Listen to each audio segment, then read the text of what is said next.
If you're like most people, you probably have a lot going on in your life between work, social events, appointments, and everything else. It can be difficult to keep track of it all. Welcome back to my channel. My name is Reece, and in this video, I'm going to be discussing the benefits of using a digital calendar, and I'll be talking about some of the ways you can optimize it as well. Whether you are new to digital calendars or looking for ways to improve your existing system, hopefully there will be plenty of useful tips as we go throughout today's video. If you're someone who likes to stay organized and on top of things, then I'm sure you can understand the importance of making sure that you have a reliable system to keep your schedule intact. While traditional paper calendars may have been the norm back in the past, which is something that I definitely heavily relied on growing up, more and more people every day are switching to digital calendars because they're much more flexible in simple terms and you can do a hell of a lot more with them, and they're just more practical, especially these days where we are moving around quite a lot in our day-to-day lives. So with that out of the way, let's talk about some of the benefits of using them and ways that you can optimize and use them in best practice to get the most out of them. Starting with flexibility, with simply a few taps these days, you can pretty much move events around as you need to. You can reschedule appointments on the fly, and you can make sure that your schedule is kept up to date and that it fits your current needs depending on what you have going on in your life. As someone who kind of needs to, but also definitely prefers to maintain most aspects of my life in an organized manner, a digital calendar really does serve as a comprehensive solution to all of my daily routine requirements. Some simple ways to visualize this when using a digital calendar is that you can color code events, you can set reoccurring events, and you can easily search between past and future events using keywords, going through days and seeing what's scheduled on what day. You don't really need to do a hell of a lot more. There's a really good way to filter things out and a really good way to build an organized system. Plus, you'll never have to worry about damaging or even losing a paper calendar, which could have held important information or important and key dates that you needed to remember to do something on. Another really great benefit of using a digital calendar is its ability to sync across multiple devices, whether you're at home, on your computer, you're out on your phone, or you've got a tablet while you're at a friend's house watching a movie and they say, hey, I need to do XYZ on this date. Do you want to join me? And you say, yeah, sure. You can put it into your calendar on the fly. I had to really come to terms with how bad I was at this back in the day, where when I was on a paper calendar, I was notorious for saying, hey, do you want to go to the beach on Wednesday? And they would go, yep, let's go do that. Great. And I go, when I get home, I need to put something in my calendar to make sure that I remember I'm going to the beach on Wednesday with this person.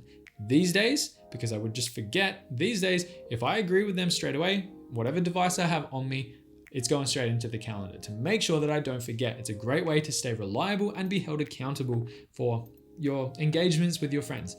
Does wonders having that ability to spend time with friends without them worrying if you're going to flake on them because you've double booked or forgotten about something. Which leads me into their reminder system. It's again something that I definitely use every single day, depending on what the event is and how much work has to go into it beforehand. I definitely set appropriate reminders for anything that I need to keep track of. Good examples are, let's say I've got a wedding coming up and I need to get my suit dry cleaned a week before. I'll set a reminder a week before to make sure I do it, maybe even 2 weeks before, so I don't forget to go and do that task. If it's something like I need to read my book before midnight, I might set a 2-hour reminder at 6 p.m. just to make sure that if I've gotten to 6 p.m. and I haven't started reading yet, that it's something that I need to go and do before I get to that 12 p.m. mark or 12 a.m. mark, whatever midnight is these days.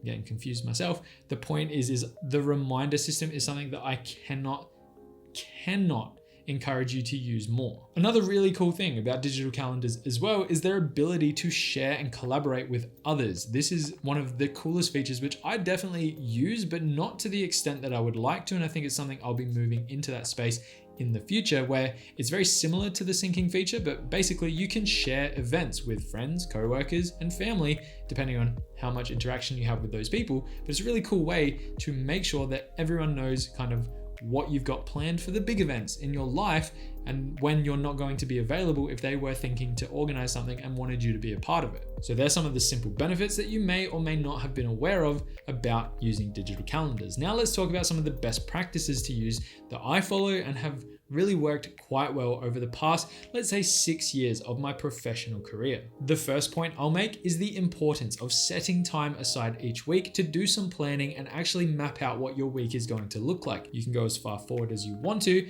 but even just on a Sunday or a Monday, just doing some initial planning of what that week's going to look like and programming things into your digital calendar can do wonders for what you're actually going to get done throughout the week. So it's an achievement/accomplishment thing, as well as what is important coming up that you need to be reminded of. It's a good time to review it and see if anything like your alerts need to be set more appropriately. This is the time to make necessary adjustments to your week depending on what you have coming up. Another really good practice to follow is based off of one of the benefits I just mentioned before, being color coding. I personally use this on a daily basis for different categories and different things.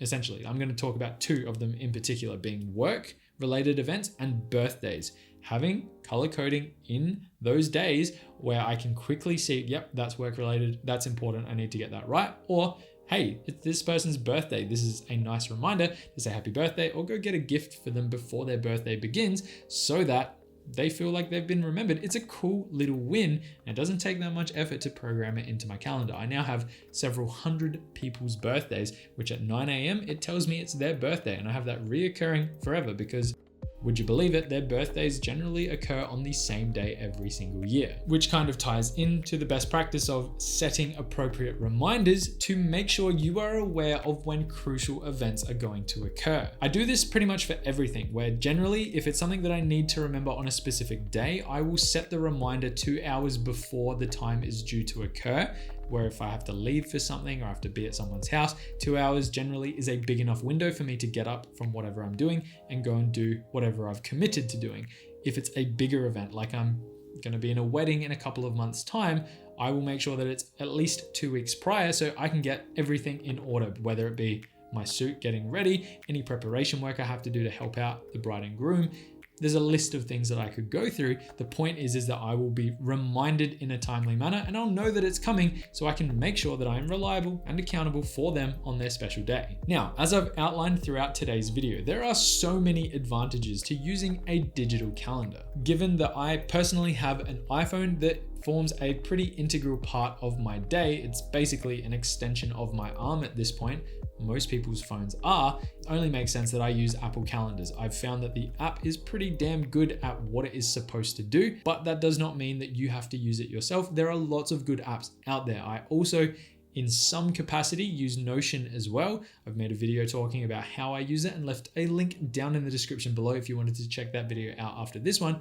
Feel free. The point is that there are lots of good calendar apps out there. Find one that best suits and fits your needs. But I would go as far to say that definitely find one that complements or fits into whatever devices you have, that definitely aligns with it, that's purpose built for those devices. Generally, those apps are going to work best with those devices. Overall, it's a really great way to stay organized, increase your productivity, and make sure that you're reliable in general, which is a really great trait to have that many people like in a person, because it means that you are showing up when you need to be. If you haven't tried using a digital calendar before, I highly encourage you to give it a shot and find out the ways that it can enhance your daily life.